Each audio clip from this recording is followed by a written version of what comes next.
In the dead of night, on December 30th of 2025, in Columbus, Ohio, Spencer and Monique Tepe, they were asleep in their upstairs bedroom, and in the room nearby slept their 4-year-old daughter and their 17-month-old son. A night like any other night, except that this night, there was someone walking around in their house.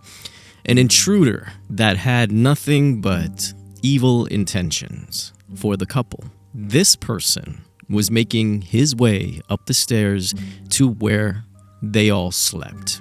And with him was a 9mm pistol. He entered the dark master bedroom and he found Dr. Spencer Tepe asleep alongside his wife, Monique. Multiple gunshots broke the silence and shattered any chance for this beautiful little family to ring in the new year. Spencer was shot multiple times and Monique was shot once in the chest. They were left lifeless in a pool of their own blood as the killer fled, leaving their 2 children unharmed, along with Jerry, the family dog. So Future Monk's here, and while editing this video, while at this part, in the story, a disturbing scenario kept playing in my head, imagining the killer's actions while he's inside the house, okay? So after he goes up the stairs, he's gonna open the bedroom door, and he finds the Tepes asleep. Remember, this is happening close to 4 a.m. Now, the police might know the time, but they're not gonna actually know what takes place inside that bedroom. So the room is dark and he already has his gun out. He flips the switch and the light, it wakes up the Tepes. Now, the horror alone to see this large, hulking man with a gun standing in your bedroom is terrifying to say the least. But then there's recognition in Monique's eyes, which sends a chill through her very being, right? Because for the man that is standing there, this is deep-rooted. It is very personal, and I can't imagine him not needing to say some final words to Monique. He was there to end her life. He wanted her to feel as much pain as possible. I think he says his piece with completely raw anger and just abruptly shoots Spencer multiple times so that Monique feels every pain of every bullet that was hitting her husband. She's gonna scream, and this is going to wake up the kids. The killer made sure she watched the love of her life die. Reports said that she was shot just once. Okay, Spencer, the physical threat, was dead. He shoots Monique once in the chest, and I bet he savors watching her die. He would have shot her again, I'm pretty sure of it, but he realized that one bullet was enough. She was gone. So he leaves the way he came in. This is what unchecked bitterness and anger looks like, and his plan is utterly stupid. And Lord knows how long these kids were left there to cry, right? And it's just heartbreaking to think about the 4-year-old especially, right? How distraught and confusing it is when your cries are not being answered, when you're calling out for mommy and daddy and that door, it just never opens. And it wouldn't be until 9 a.m. did concerned colleagues at Spencer's dental office call for a welfare check, because it just wasn't like him to miss work, especially not to give them, a heads up or whatnot. This individual, Spencer, works with me, and he did not show up to work this morning, and we cannot get a hold of him or his family. He didn't show up to work? Correct. Okay. Does he have medical problems or? No, and he's been reliable, and we cannot get in touch with him, his wife, his family, anybody that lives in that house. Okay. So There's you're 2 in kids in the Florida. home. I'm in Florida. I own the business. I was informed by my employees that he was not at work, and he runs the office. Have you guys received anything else, like calls about him or like a car accident or anything like that? No, sometimes people just don't show up to work. I mean, maybe he's sick. I don't know. Now, I don't know about you, but when the dispatch said sometimes people don't show up for work, it felt a bit dismissive. I mean, now she might be just trying to look on the bright side, but if I called 911 with a valid concern, like I'm concerned, I don't need a comforting voice. I fucking need your help. That's all I need. Wait until you meet the officer that was called to do this welfare check. Yeah, I was made for loving you, baby, baby, made for loving me.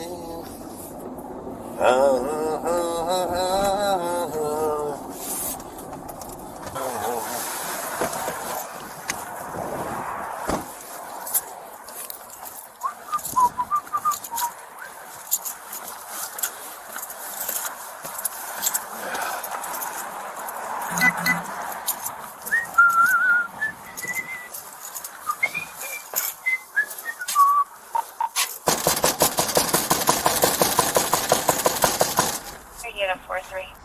He's singing and he's whistling his way to the wrong damn address. Now, he didn't just get the wrong house. I do believe he got the entire wrong block. If you asked me, this was amateur hour. There was a crying 1-year-old, and he's likely in soiled diapers, and a terrified 4-year-old stuck in a house where just a room away were the bodies of their parents lying in a pool of blood. It wasn't until 10 a.m. did colleagues and a family friend finally check on the house. This was the 911 call that was placed.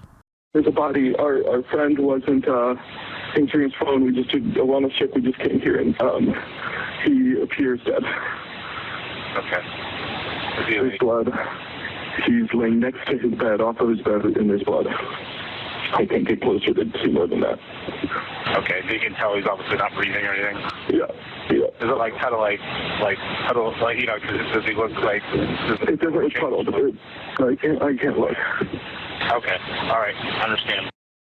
Then we have this chilling video. A man walking carefully, on these icy back alleys in the middle of the night.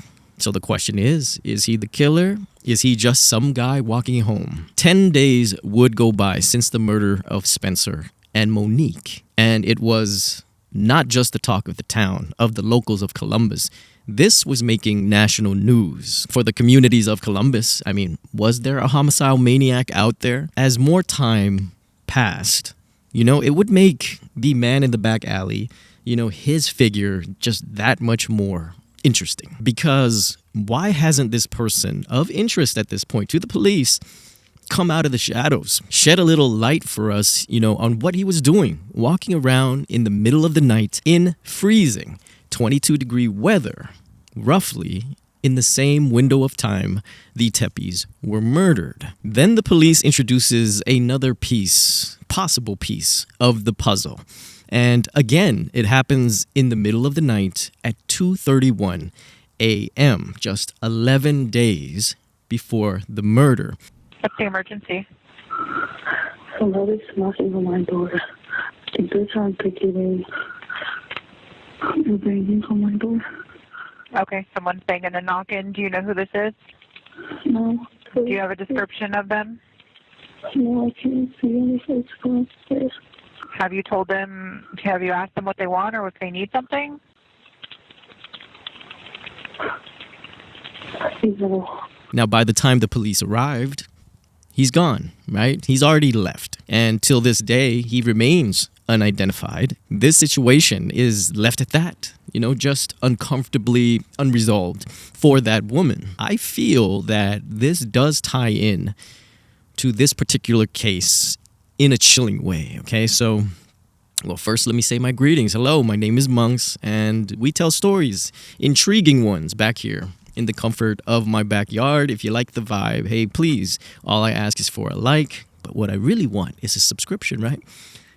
and leave a comment, for the algorithm. Let's get on with the story. They were living in an area where it was described as being some of the sketchiest neighborhoods of Ohio, where distant gunshots wasn't something that was uncommon. Because of this, that neighborhood was littered, technically, with security cameras everywhere. Even the Tepe's own house had cameras outside and even inside. Guess what that tells us?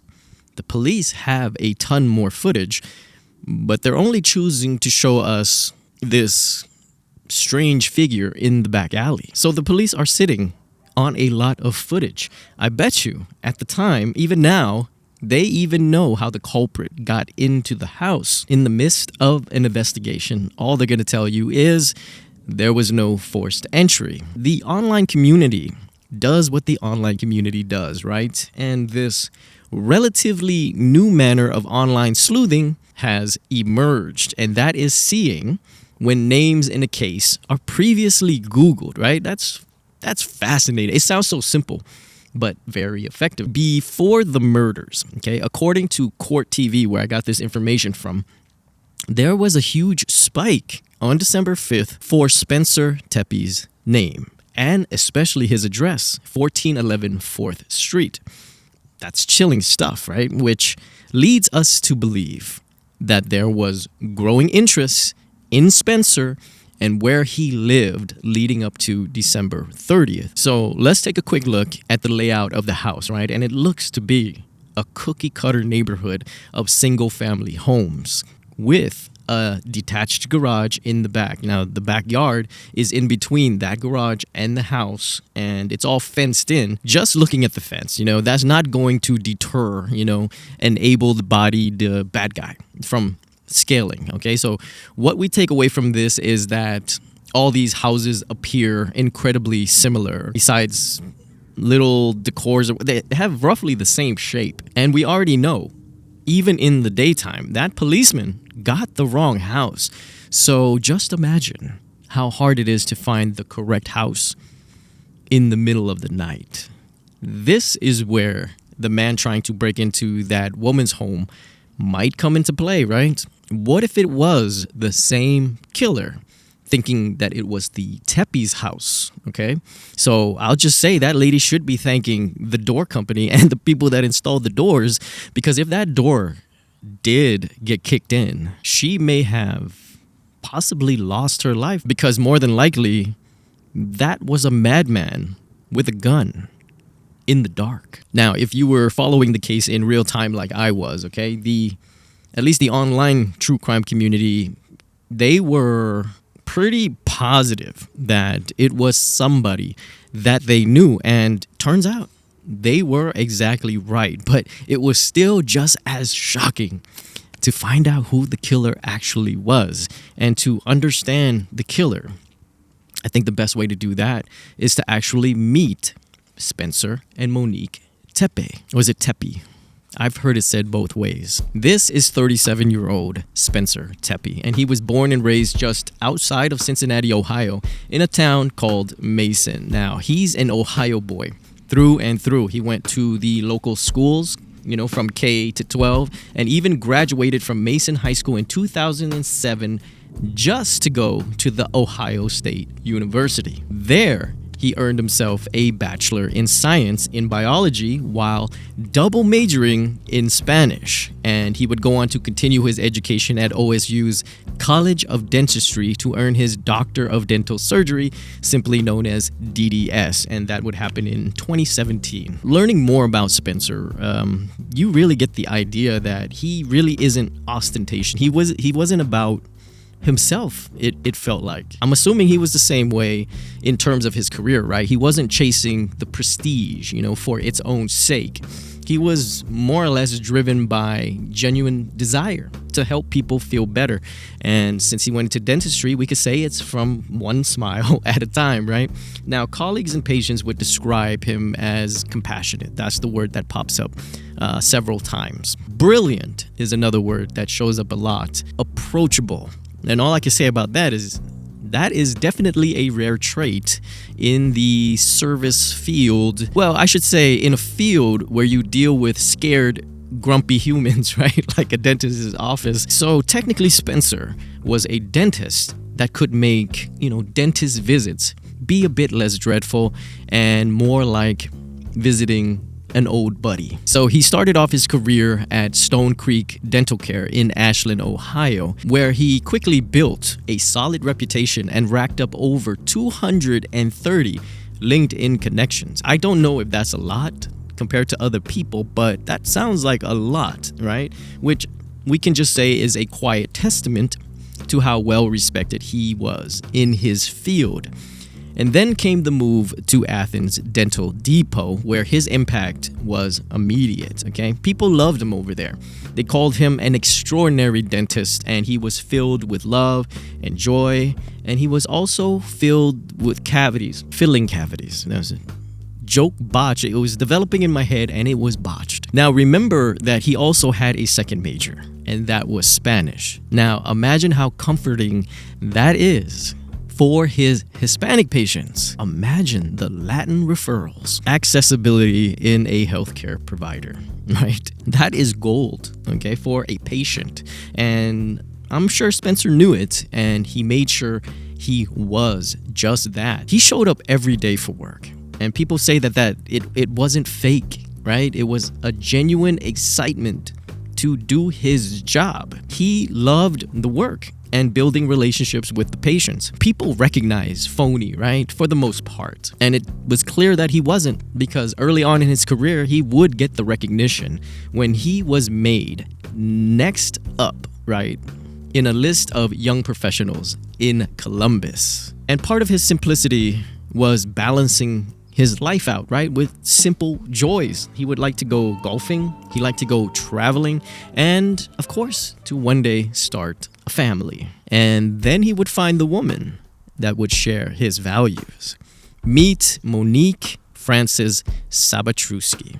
She was born on July 3rd, 1986 in Chicago, Illinois. But just after 1 year there, the family moved to Worthington, Ohio, right smack dab in the heart of the Buckeye State. So I read that she came from a very close-knit family with strong Hispanic heritage on her mother's side. So I could imagine a few chanclas being thrown, just to keep the kids in check. I wouldn't get mad if a Hispanic person said this joke about Asians, because it's true. She would attend the local schools, and even at those very young ages, people would say that she had, this effortless charisma, that just drew people in. And this would be pretty much a hallmark of the stories that I would hear about her even into adulthood. She liked to bring groups together. And it was said that she was also very savvy, equal parts book smart and street smart. She grew up playing soccer. She loved horses, and she was an avid runner and reader. Coincidentally, Monique also went to OSU, but she never ran into Spencer then. So while studying childhood development in college, she was also working in the real world at a daycare, which just goes to show that she really loved children. And she would go on to graduate around 2008, where she earned her bachelor's in human ecology and a master's in early childhood development. Now, I couldn't find much on what she did after college, in terms of her career, that is. But what stands out the most that we can take away from this, at least, is her dedication to children and the aforementioned her talent of bringing people together. Very family oriented, and she just seemed like a wonderful person to be around. Then it was in her late 20s where she met a man named Michael David McKee. Now, there's also not much information about how they met. Very sparse information has come out, about him in particular. What we do know for sure is that he really has a square head. A very square head. If you plop this man into Minecraft, nobody would bat an eye. We also know that he also attended OSU and is the same age as Monique, so there is a decent chance that they met in college. Now, during their relationship, he was studying to be a physician. We also don't know his financial situation at the time, but there is a high likelihood that he was strapped for cash, as we will find out shortly, or he is the cheapest man alive. So the two started dating now, and they're both in their late 20s, okay? And they decided to get married in August of 2015. Once in the marriage, we can all assume that McKee decided to let his true colors show. You know, kind of like, I've already bagged the big prize. I've already locked her into marriage. So what better time is there to be myself? Which turns out to be a man that Monique could not stand. And this would be the biggest mistake of her life. And this marriage was over before it even had a chance to begin. It was over after just 7 months. Earlier, I questioned McKee's finances because court records showed that Monique paid for a lot of things in this marriage, even her own wedding rings. And I bet she did it happily because she doesn't seem like the type to worry herself about these things as long as it's for a person that she cares about. Monique filed for divorce on the grounds of incompatibility. So the court records show that it was handled privately. And we assume that it was amicably because there was no incidents, you know, for years to come. Michael McKee, if he was struggling financially back then, he surely wasn't going to struggle financially going forward because he would become a very successful vascular surgeon. He was living on a house near the beach somewhere. Now, I had to look up what a vascular surgeon was because no articles, no videos, cared to tell me. So just know that he is specialized in diagnosing diseases that are concerned with blood vessels, like your veins. That's what McKee went on to do with his life. And for Monique, she went on to meet the man that she was looking for. Just looking at these pictures and how they behave around each other in videos, you know that this is a couple that loves and respects each other. They had found their soulmate. So on December 13 of 2020, Monique and Spencer got married, and they would have a baby girl the following year and a boy 3 years after that. Picture perfect. Except for one man who, even after a decade, could not stand looking at the life that he could have had, or in his delusional mind, should have had. Even if you didn't know this story at all, you know that it was McKee that was arrested for ending Spencer and Monique's fairy tale. All that footage we were talking about that the police are sitting on, I don't think they'll fumble this one. Like, this is not like getting the wrong address. This case, I guess, can be the prime example that your past really can come back and really bite you. And it wasn't even the fault of Monique. Definitely not the fault of Spencer for falling in love with Monique. Just an unchecked narcissist. I'm just gonna say it. Like, these situations, it has to deal with a narcissist. They're some of the scariest people. I say this to anybody I meet. They will love bomb you until you feel great about yourself, trap you in their world, and then they become the piece of shit that they've always been. Michael David McKee. So from what we've learned about him so far is that, he is an unassuming figure to the people that he comes across, right? Successful, a successful professional, a respected vascular surgeon, living an affluent life, in this luxurious Chicago high-rise.